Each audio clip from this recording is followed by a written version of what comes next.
On today's show, we talk all things relationships. We talk to a woman whose dad cheated on mom, and she's trying to make peace with that relationship. We talk to a woman who's in love with a hypochondriac, and it's so hard. And we talk to a woman whose brother-in-law is self-harming and doing drugs, and she doesn't know what to do. Stay tuned.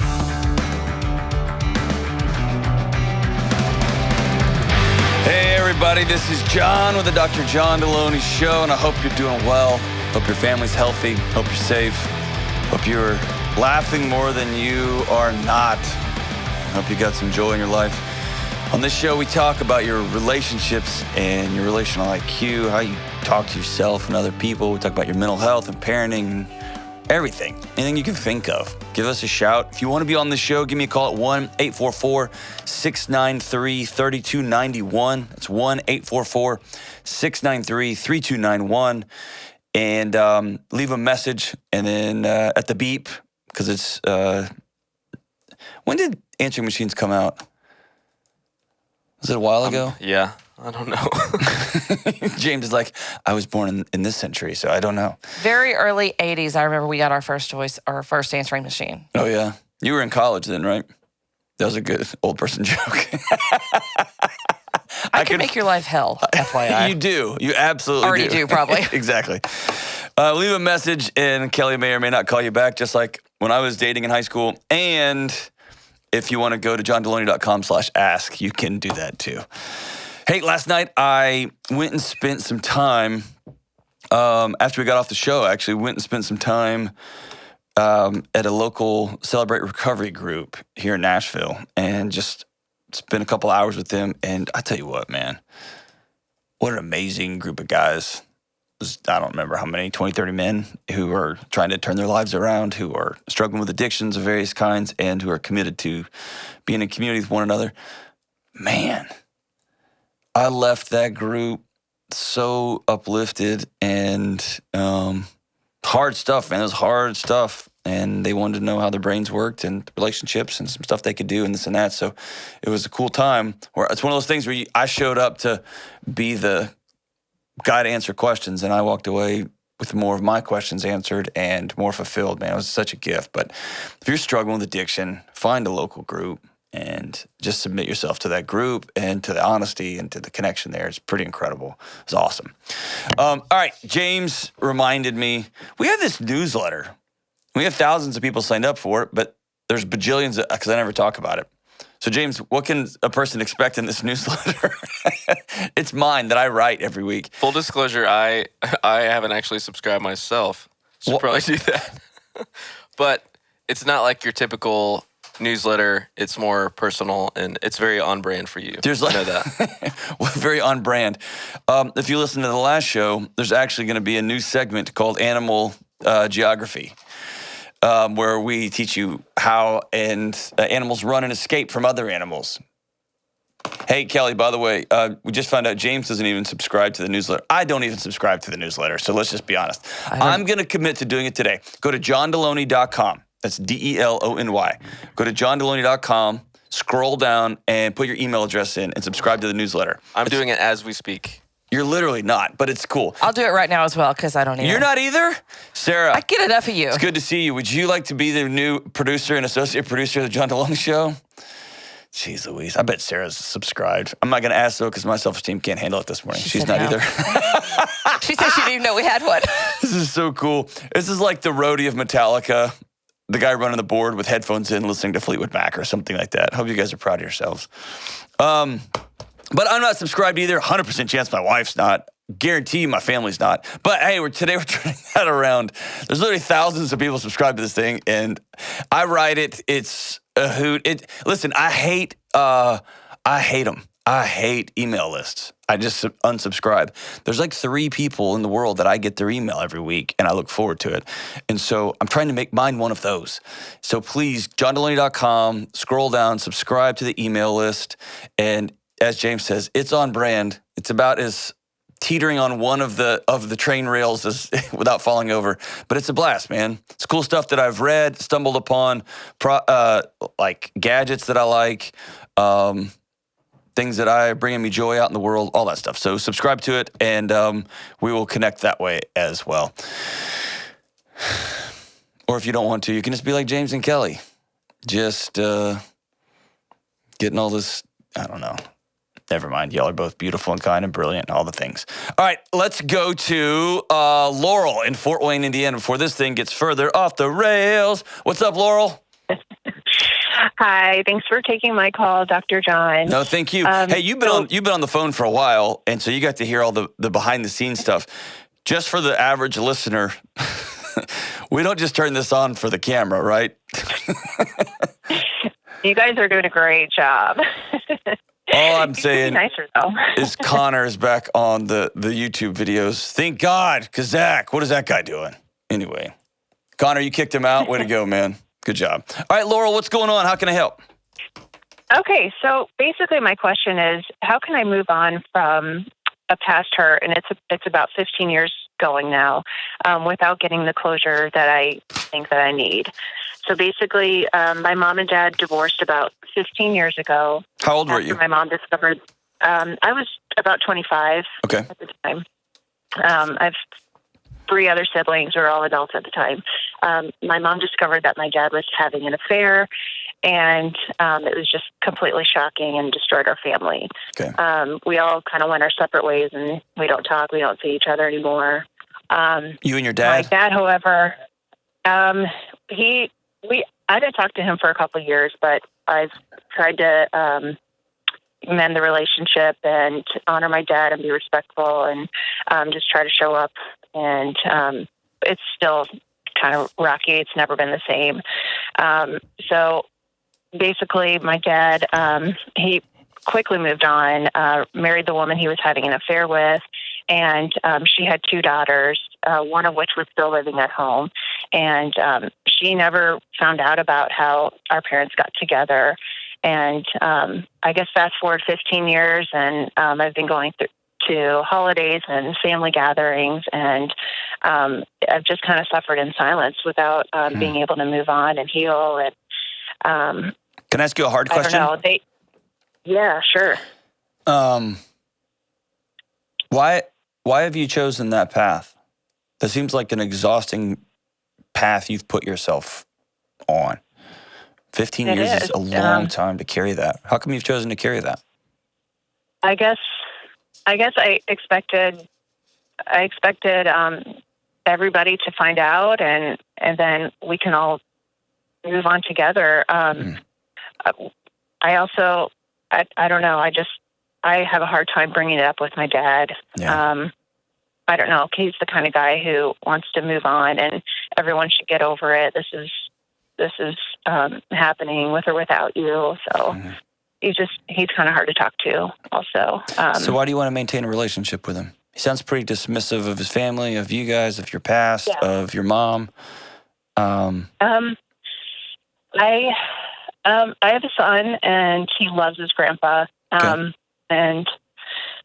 I don't know. I am to the point where I just want to, and I just want to stop seeing them all together. It's just hard. But I also want to, honor my father and do the right thing. And one of the things, do the right thing for my son. Yeah, I'm. That's a hard place, and I want to honor A, your trust here, and B, it's one of those things that you hear about, but it's different when it happens in your house. And then it's easy just to freeze and then think I'll deal with it tomorrow. And then suddenly tomorrow's 15 years later. And there's some imaginary, I would say, fantasy is kind of a dismissive word, but there's a fantasy that this stuff will just play itself out. Or the dad will one day call and be like, what did I do? And I'm so sorry. And then that turns into 1 year and then 2 years and 3 years. And you kind of find yourself waiting for that call, or that he takes you out for coffee and says, hey, I really screwed this up, and I'm so sorry I hurt you. And those things never come. And suddenly you look up, like you say, and you've got your own kids now. And my guess is you are probably waiting for somebody to cheat on you in your relationship. Like, you can't ever breathe. The other side of that is there is a difference between respecting I wish I had another word for it, respecting the office, respecting the position, and being honest about the person who's in that seat. And you can respect your dad and not speak to him on a regular basis. You can respect your father, meaning I'm not going to talk bad about him. I'm going to treat him with dignity.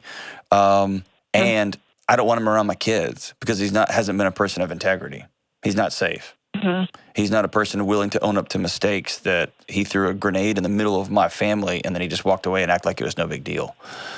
And some of that is you probably have had 1,000, if not 10,000 imaginary conversations where you just let him have it and you tell him and he cries and says, I'm so sorry. Is that right? Yeah. Yeah.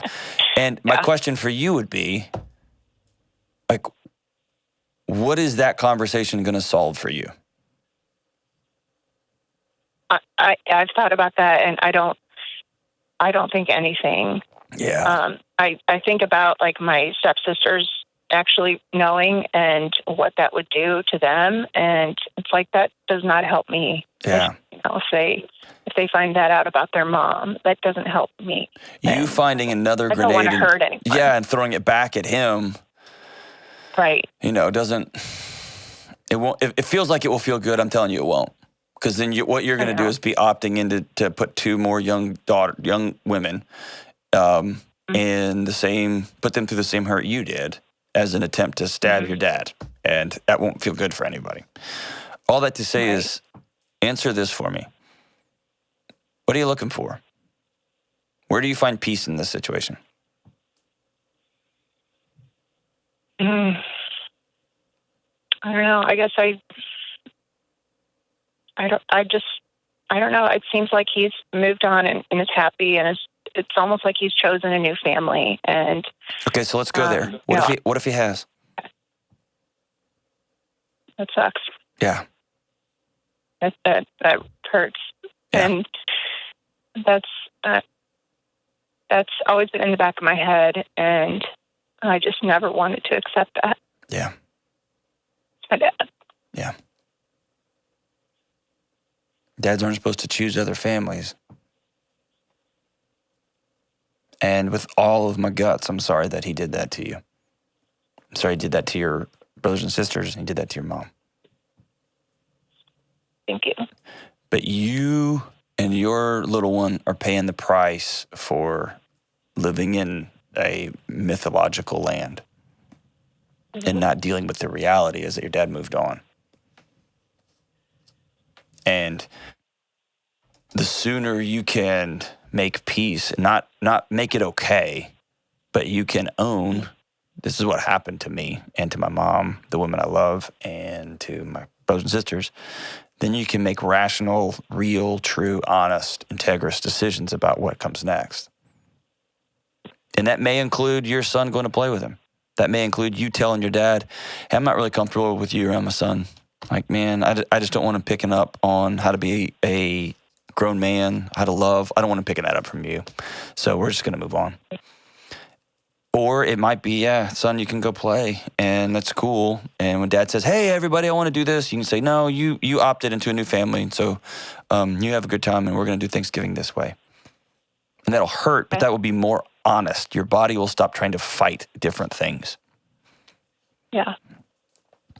Yeah, that's what I've been leaning to, is just saying, okay, I have my new family, or I have my family, and we're gonna just do our own thing on the holidays, and you can do your own thing. How does that sound when you say it out loud? I like that.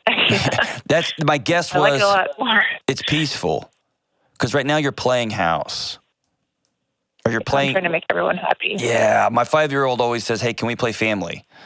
And I always think we are one, but I know what she's talking about. She wants to be mom and wants me to be like a cat or something. But it feels like you're playing family and you're the person trying to hold together a fantasy. And instead of playing family, I'd love for you to co-create. Are you married? Yes. Yeah, I'd love for you to co-create one with your spouse, and man, y'all just go be about it. Okay. It's not going to make it just instantly like, good. But what I'm telling you is, if you will do the work of grieving it, letting it go, and then living in the reality of, hey, my dad was a scumbag, man. He bailed on us. He's not even being honest with his new stepkids. Yeah. And that's the guy he's chosen to be. I don't know if I want my son around that, or I don't care if my son's around that. He's getting good stuff from me and his dad. Mm-hmm. And then just making peace with it. Yeah. Do you think that's possible?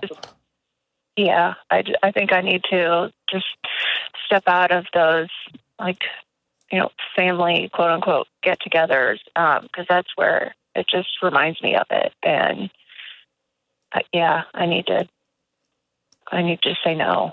Well, and do it affirmatively. Plan something instead. Sometimes we take things away and we just end up empty. We don't end up fulfilled. So Right. plan an awesome Friendsgiving that's going to be a blowout this year, that you're going to invite people over to your house. You're going to do a whole thing, and it's going to be a table full of misfits, and it's going to be the one that you and your spouse are going to plan together, and you get to pick it. It's going to be a blast, and design what you love, and then you set your boundaries around that. And man, and one more quick thing. Sometimes we feel in these situations, it hasn't happened to me, so I won't say we. I won't co-opt it, but sometimes when parents cheat on each other and the kids are involved, the kids feel like if I don't hit back, I'm betraying my other parent, especially as adults. If I actually go to his house, he abandoned my mom. That sucked 15 years ago, but he's actually a fine guy. He's all right. And I like him, and I would like to have a relationship with him. I'm going to do it on my terms with my boundaries, but I'd like to have a relationship with him. But I feel like if I do that, I'm betraying my mom. That can be equally abusive on the other end. You're an adult, and you get to decide who you're in relationship with. You're an adult. You get to decide who you want to open doors to, who you don't want to open doors to.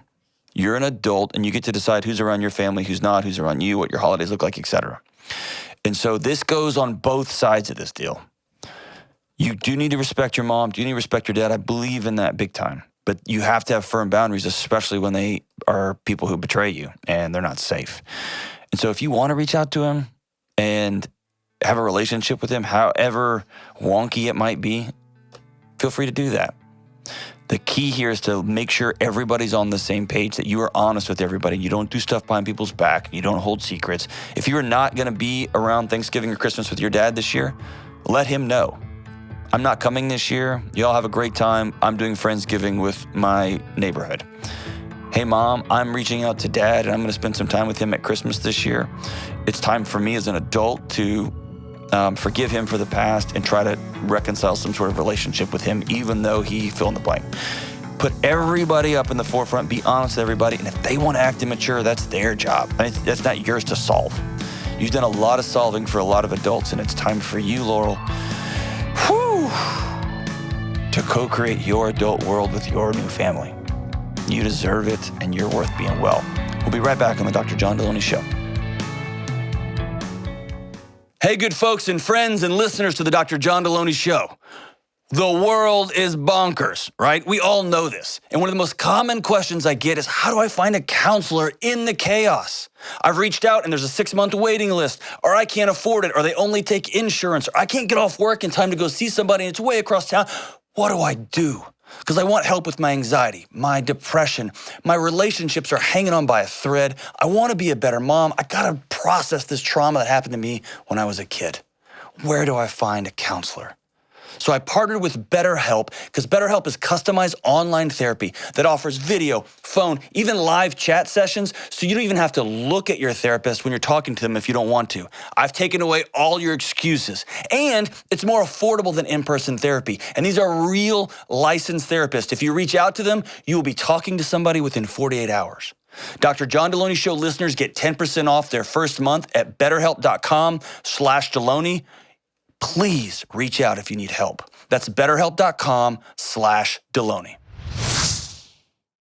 All right, we are back. Let's go to Elaine in Pittsburgh. Hey, what's up, Elaine? Hey, Dr. John, how are you? Remarkable. How are you? Good. I am now a subscriber to your newsletter. Yes! Guess who's not? James and Kelly. I am now. Oh, I beat him. Oh, you are now, James? I told you I literally did it when we were talking about it. Have you already hit unsubscribe? It's probably getting filtered through spam. It is. Dude, hey, you just made my day, Elaine. I'm not subscribed, but I'm going to be by the end of today. So you beat me to my own newsletter. We're going to make I expect really big things. All right, so let's take your expectations and dial them back about 40%. But we're going to get there. Okay. We're going to get there. Thank you so much. Hey, so what's up? How can I help? Well, I'm calling today because I have a husband who I feel is a bit of a hypochondriac. Uh-oh. So I was just looking for some insight into how I can better meet his needs, because I feel that every reaction I have to him ends in a very negative way.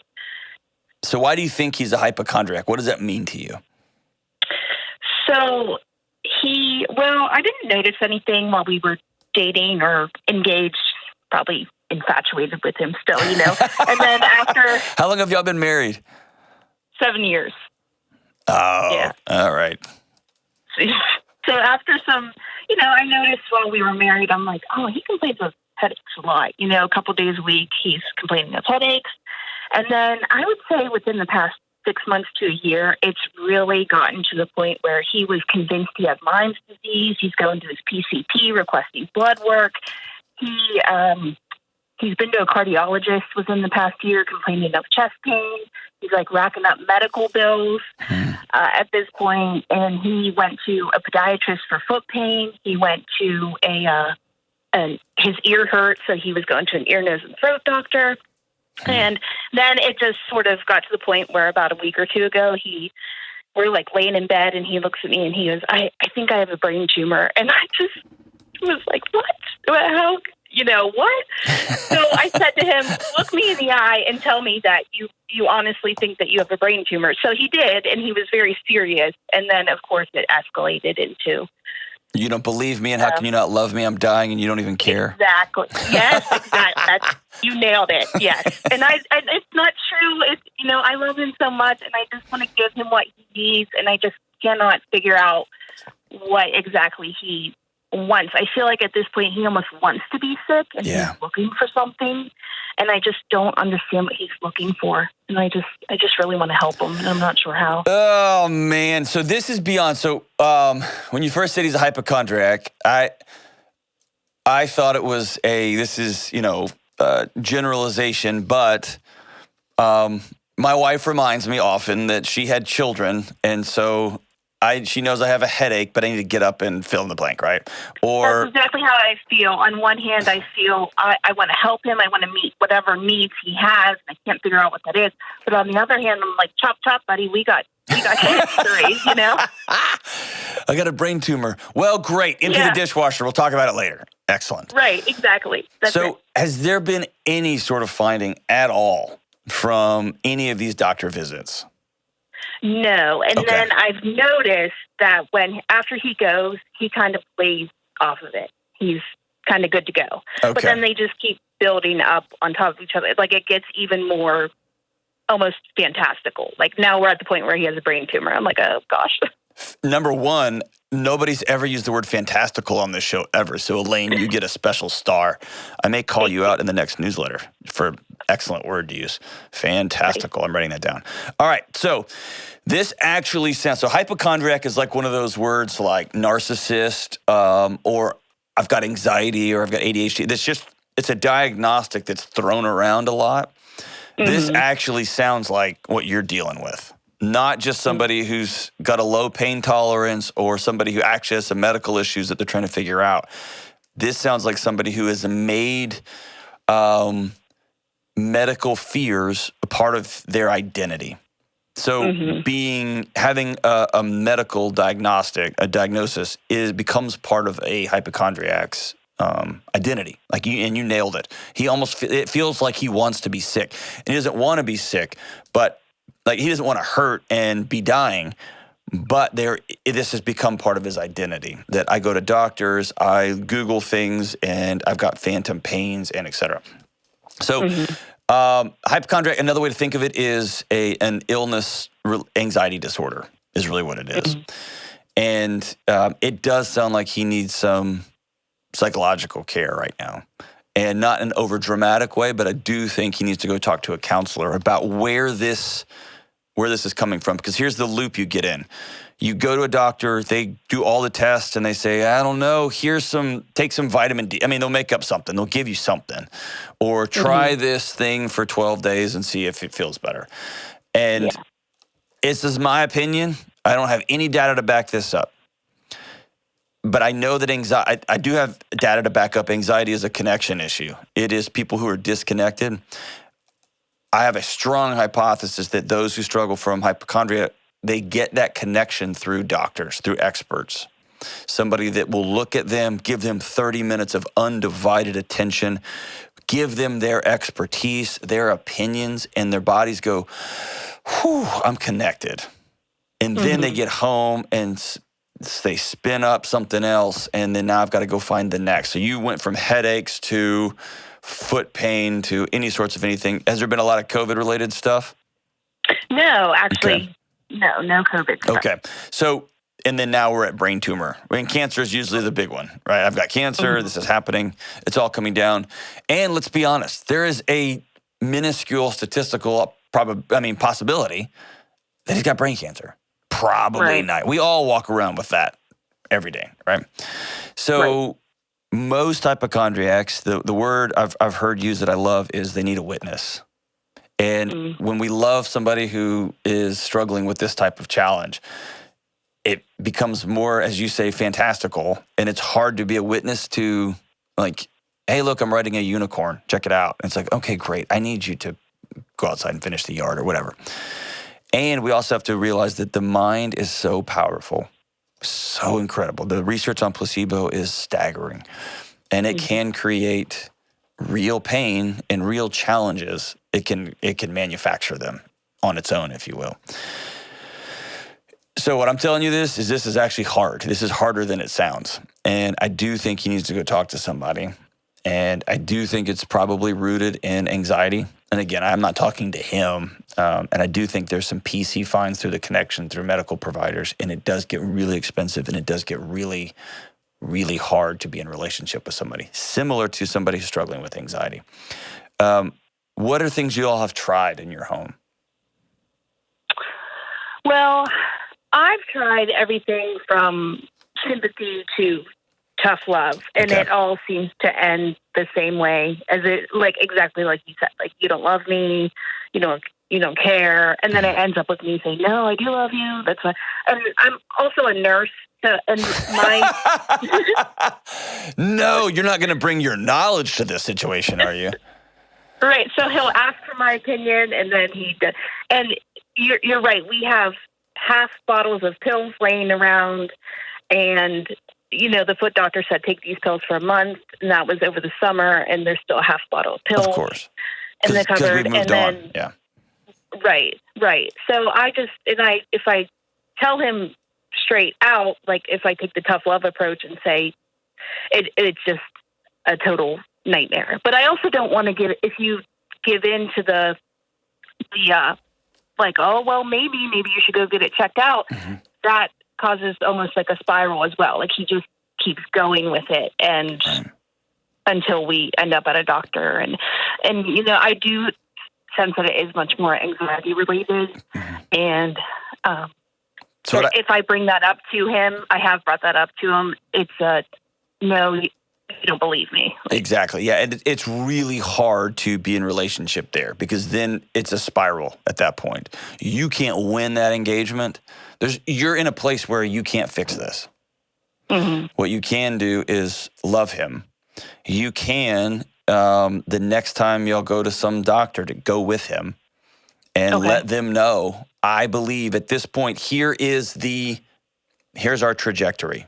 And you hand that doctor, here's the last set of, let me back up. Here's, and I've talked about this, I think, on this show. I know I've talked about it in some live events recently. Really cool. I read a book by Ethan Cross, and I read several books a week, and occasionally one or two things will stick with me, or I'll add to a body of knowledge. This is one that was extraordinary for me. I'd never heard it. I thought it was mumbo jumbo, and I've tried it, and it is unbelievable how successful it's been. So I run pretty hot when it comes to anxiety, and I have a a pretty regimented life. It's a silly, fun life, but I have a regimented life so that I don't get to those places. And over the last decade, I mean, I'm almost anxiety-free. But if I get tired and I don't eat right and then I start withdrawing, and I can find myself spun up if I let it get that way. So Ethan Cross, the book's called Chatter, and it's about the inner voice. And there's been evidently been a lot of research on the inner voice in our heads that just keep going all day, every day, just telling stories. And he dropped some information that I'd never heard before. And here's what he said. He said, when our bodies think and solve for I or we, there is a neural circuit that the I and we conversation inside our head operates on, and it's the fight or flight circuit. So I don't know what I need to do. I don't know if I should be buying this thing. Should I even be moving to this house? Should I marry this person? Should we have another kid? That is an immediate threat that your body tries to solve, and it solves it. And you know this as a nurse. It solves it with adrenaline and cortisol and dopamine, all kinds of things, with all sorts of hormones and neurotransmitters, all this stuff. When we think of them, our bodies don't take off on us. It doesn't try to solve that. It's a different circuit. And I hate using tech metaphors to describe the human brain, but it's easy on this one. So what this guy's recommendation was, when you have hard decisions to make, if you're struggling with addiction, if you are working through really tough challenges, talk to yourself in the third person. Write your journal in the morning in the third person. Because here's what happens. When I'm struggling, I teach relationships and marriage and parenting for a living. And there are times I don't know what to do with my kids. And I'm just scrolling like in my mind. Like, what am I supposed to do here? Then my buddy calls and says, hey, my son is fill in the blank, is doing this, this, and this. And I can go, well, yeah, just do that, that, and that. Because my brain's not in fight or flight. My prefrontal cortex is still connected. And so if I talk to myself in the third person, often my brain doesn't react. My thinking brain, my rational brain stays intact. So what does this have to do with y'all's situation? Number one, I want you to keep a front and present spreadsheet or a Word document that has all of the ailments and the dates and what y'all did. Okay. And I want this to be an ongoing list that can be seen, because anxiety thrives off chaos. And so we're going to clear this up. And then what we're going to do is we're going to talk to, let's say your husband's name is Tom. We're going to talk to Tom in the third person. Because my guess is if your husband had a buddy show up and say, hey, man, I thought I had foot pain, and then I thought I had chest pain, and then I thought I had headache pain, and then I thought I had neck issues, pretty sure it's a brain tumor, your husband would probably say, I bet you don't, just as a first default response. But when it's your body takes over for you, and then it's in fight or flight, and then we're not thinking straight. And so when he comes to you with a new ailment, I want you all to write it down, and maybe even put, I'm going to be obnoxious here, okay? But maybe put a Star Wars figure or a Lego figure or some sort of something on the coffee table, and I want you to talk to Tom and say, tell Tom what your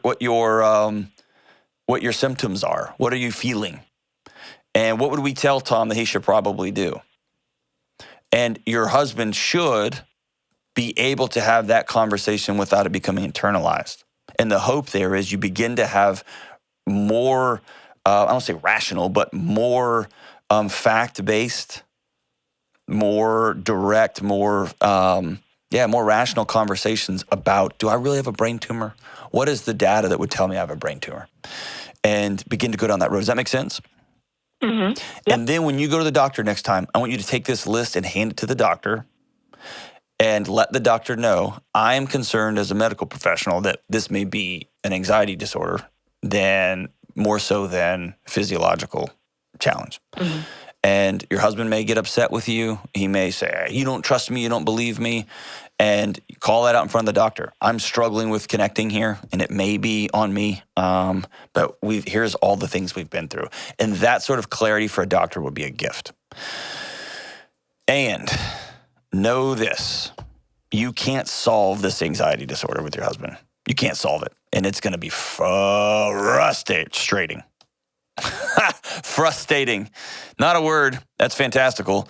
It's going to be frustrating. What you can do is love him, not give in to either side of this thing, not give in to the despair and hitting him upside the head. And also, we're going to put some boundaries on how many times we go to the doctor, unless we have some real evidence that suggests you may have some maladies and some challenges. But I want us to talk to Tom, not to your husband, but I want us to talk to an external third Tom and begin to look at the data. It was feet, and then we had about a week of whatever this medication is, and it all went away. We had headaches, and we weren't able to solve them. We had backaches, we weren't able to solve them. Now our knees hurt, and there's no solving there, and now we're on to brain tumors. And hopefully, if we're talking to Tom, we can keep our brain plugged in. It won't go limbic on us. We'll be able to look at the data, and then at that point, we can say, okay, maybe it's something a little bit different. And I hate that for you. The last step you can do is you go see somebody. And you model counseling. You model living with somebody who's got lots of medical challenges. You can tell your husband this. I don't know how I can help you because you seem to be moving from medical challenge to medical challenge to medical challenge. And I want to love you, and I don't know how, because every time we go get the medical challenge taken care of, there's no findings. And I'm struggling with how to love you in this situation. The hope being that he joins you. The hope being that you continue to invite him. You continue to say, I want to love you, I want to connect better, and I don't know how to do that. One final thing, hold his hands every single day and look him in the eye and tell him that you love him. And I want you to begin practicing skin-to-skin contact. It can be sexual, it can be non-sexual. Begin to lean into, let's don't talk, I just want to hold you. I just want to touch your hands, I just want to touch your face, I want to touch your feet, I want to hold you. And the anxiety alarms begin to, This one's tough, Elaine. Tough. If you're struggling with anxiety, go see somebody. You're worth it. We'll be right back on the Dr. John Delony Show. One of the most common questions folks ask me is what they should do when anxiety or panic strikes like a lightning bolt. I've been helping folks one-on-one for years, but I wanted to create something that everyone could use anywhere at any time. So I created a free guided meditation. It's not really a meditation, but really me just walking with you through your anxiety alarms from start to finish. I'll guide you through a breathing exercise and show you how to lean in, listen, and head towards healing. It is free and it's for everyone. You can download this guided meditation today for free at johndelony.com. All right, we are back. Don't forget, johndelony.com. Scroll to the bottom and sign up for the newsletter. Is that a good pitch? I'm so terrible at this. Buy my new used car out. I don't know how to do this. Listen, the newsletter is going to be rad. It is rad, and it's going to be radder with you in the gang. All right, let's go to Sarah in Minneapolis, Minnesota. Did I say that right? Did I get it? No. How do you say it? Minneapolis. Did I say Minneapolis? You did. Oh, dang, Gina. Okay, Minneapolis. There you go. I'm going to go with Minnesota. Is that cool? That works too. That works. Minneapolis. Minneapolis. What's up, Sarah? How can I help? Hi, John. I'm calling today. My brother-in-law turned 15, and over the last few months, we've noticed some disturbing behaviors, smoking weed, cutting, and now the latest has been drinking and getting drunk around family members. We just feel like, my in-laws aren't necessarily doing enough, and we're afraid of what comes next. And so we're looking to see how do me and my husband speak to my in-laws about this. Have you all spoke to them yet? We've tried, but it never goes well. It always gets shut down, and we're told, we're not the parents, you don't know, and stuff like that. Man, this one's hard. And it's hard for a couple of reasons. One is they're right. You're not their parent. This kid's parent. And right. The sentiment of mind your business, we're the parents, fair enough. Where it gets hard in my book is as a child. It's a kid. Mm-hmm. And I believe that neighborhoods raise kids. And I believe if I see a kid in an abusive situation, or if a kid is not safe, as a community member, I'm going to step in and get involved in that. Kelly sent me an awesome thing yesterday about a dad who was taking his kid out like TJ Maxx, Kohl's, something like that. Yeah, kid was having a tantrum. Yeah, kid was having a tantrum. A dad was carrying his daughter over his shoulder, and the kid was screaming and hollering. Turns out she wanted to buy a toy or something. And dad said, no, we're leaving. And a guy was walking into the store in the parking lot. And so imagine a guy's walking out of a store holding a kid over his shoulder, and the kid's screaming and yelling, saying, ah! And this man in the parking lot stopped that dad and said, hey, what's the problem, kid? Are you okay? And the kid said, no, I'm not okay. Daddy won't. Whatever. Let me buy a pony. Actually, it was a loofah sponge. A loofah sponge, right? But the dad of the child ended up taking out a picture saying, I'm the dad here. My kid's throwing a temper tantrum. And then he went on to say, and thank you for stopping me. Because if someone had been taking my daughter out of the store, I'm so glad that people like you exist and are willing to get in the middle of something that doesn't look right, even if it's just a check-in. So I tell you that to say, I believe in that.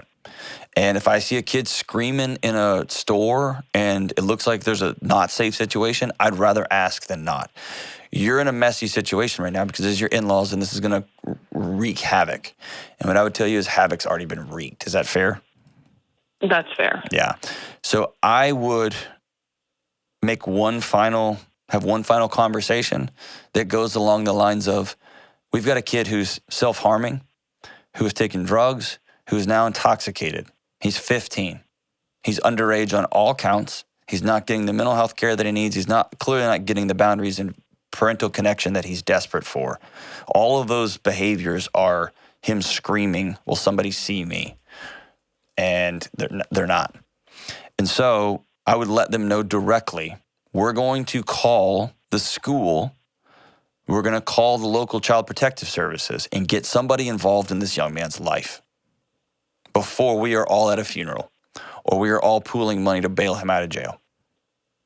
And that will be a disaster of a conversation. That's your husband's to have, not you. I just made an assumption. You're married, right? Yes, In-laws. we are. Yep, we are. It's his to step up and say, that's my brother, and I'm not going to allow my brother to live in this situation. Mm-hmm. And it's going to be that level of directness. And I wish there was another thing I could tell you. But that's the next step. And that's the step I would take in my world. That little boy, that 15-year-old little boy, which I know 15-year-olds can be gigantic and they have hairy legs and they smell and they make out with girls and they whatever. He's a kid. He's a child. And he needs some adult in his life to step in and say, I love you too much to not keep you safe. Right. And we know he has a therapist that he sees, but things are getting worse and it's hard to watch. Does he have a relationship with your husband? Yes, he does. My husband is about 11 years older, so it's not as brotherly as it is with other siblings. Sure. So what is... It's more of a... Or do they connect, though? Does he tell him the truth? Does he tell him what's going on? He does. He does, but it's probably not as often as it should be. Do y'all live in the same community? Yes, we do. We live very close. Okay. It may also be worth a conversation with, and I'm using these words intentionally, your husband bringing his little brother over to the house to meet with y'all too. And just say, hey, what's going on? This isn't okay. And I'm worried about you. And I love you. Right. And we all know, I know, but I've never spoken directly with him about it. My husband has a little bit, but it's all this secret we know, but haven't necessarily acknowledged. Yeah. So you've heard me say this before. I think somebody needs to turn the lights on, turn the music off of the dance, and just call this what it is right now. And that may be y'all bringing him over to your house and inviting him over for dinner and just saying, hey, things aren't okay. And we're about to get super involved the best we can. We're not your parents. You've got a free ride. Smoking weed's awesome. Drinking's awesome. Hooking up with girls is all that's awesome, but you're not okay. And we're going to do the best we can to put a stop to it. I love you too much. And it's going to be a relational fracture. Anytime you throw up boundaries on a 15-year-old who's out of control, they're going to say, I hate you. You're not my parents. You don't get to do that, whatever. but it will be the first seed planted that we love you and care about you enough to try to keep you safe. And it may end up with him saying, can I come live with you? Who knows where it's down? So I'd have this conversation with the husband. What are y'all's boundaries? How much money are y'all willing to put in on this? Are you willing to let him come stay with you for a season? I mean, all those things. If there is abuse going on, if there's chaos or neglect going on, and he's going to get removed, who knows where this thing goes?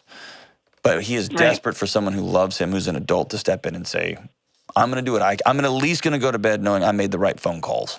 And I invited you over to my house and said, I love you, and you're not safe and you're not okay. Right. Yeah, it all seems to be self-inflicted harm. Yeah. No other signs of external. But yeah, it's very clear there's a cry for help and attention here.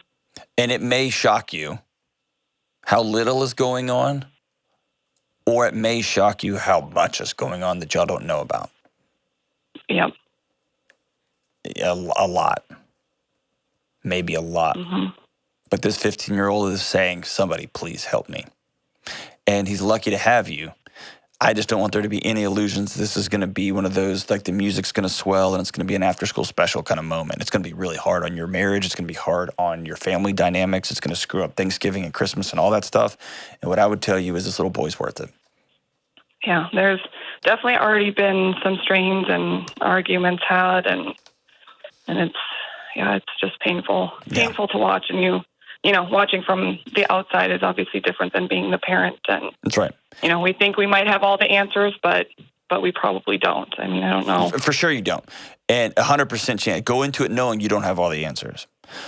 That's why the approach you take is, here's all we can see, and we're about to act in an over-the-top way. We're going to call everybody we can. And you may cut us off, you may shut us out, you may close the doors on us and not let us talk to him. That's fine. We're going to go to bed at night knowing we did everything we could to keep this young boy safe, because y'all are not. And I'm not going to go to my little brother's funeral knowing that I didn't do anything, that I stayed silent when I shouldn't have. Right. I'm not going to be trying to help my brother get a job in 15 years with a felony on his record, and I should have said something. Can y'all prevent everything? No. This is not by your hand, but it's in your lap. Somebody you love is hurting, and I'm going to stand up and say something. Yep. That makes sense. Definitely easier said than done. Oh, man. Yes. So here's the big thing. As soon as possible, you and your husband get together and game plan it. Here's who's going to say what. Here's what we're going to say. Here's how far we'll go financially. Here's how far we'll go to open our home up. You may have little kids that you don't want around this guy, or he may be incredible around your little kids because he's so desperate for connection that when he gets it, he's amazing. And most 15-year-olds are.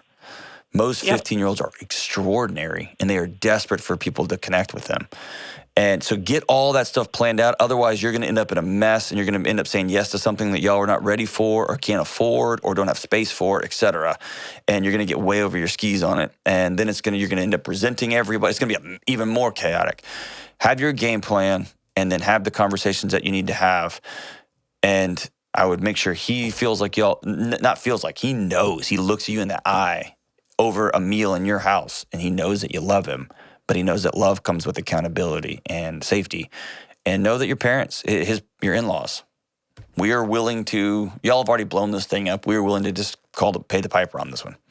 And y'all don't want to hang out with us, great. But I can't continue to come over here and see the blood and the scars on my little brother's arms without saying something. And I can't keep hearing about him getting drunk around us at our house. Can't do it. Can't do it anymore. He can't come over here high anymore. We have too much respect for you guys, for him, and for our own house. And I'll say it again, Sarah, he's lucky to have someone in his life that loves him like you do. And love gets really messy and really hard sometimes. So thank you so much for continuing to restore my faith in humanity. I'm really grateful for you guys. Call me back any step of the way after these emails. After the conversations. They're going to be hard. They're going to be messy. They're going to go sideways. Call me after those, and I'll continue to walk alongside you guys as y'all work through this. Thank you so much for reaching out. All right, so as we wrap up today's show, let's see here. James brought some songs in. I'm kind of a huge fan of this one. This is one of my lo-fi secret favorites. I love Tears for Fears, man. Do you? Yeah. Duh. I love Tears for Fears. When this song comes on, I turn the radio up as loud as it will go. It might be overplayed, but it's a jam. Way overplayed. Love it. But since it was overplayed 3 to 4 decades ago, I think we're good now. Love this song. It's not one of the greatest of all time, but it's pretty awesome. It's called Everybody Wants to Rule the World, and it goes like this. Listen to this song today. It just feels good. Welcome to your life. There's no turning back. Even while we sleep, we'll find you. Acting on your best behavior, turning your back on Mother Nature. Everybody wants to rule the world. It's my own design, my own remorse. Help me decide, help me make most of freedom, of pleasure. Nothing ever lasts, and everybody wants to rule the world. This song's good, man. I'm going to listen to it right after the show. Not really. James has probably got some tasks for me to do or whatever, but stay tuned on the Dr. John Delony Show.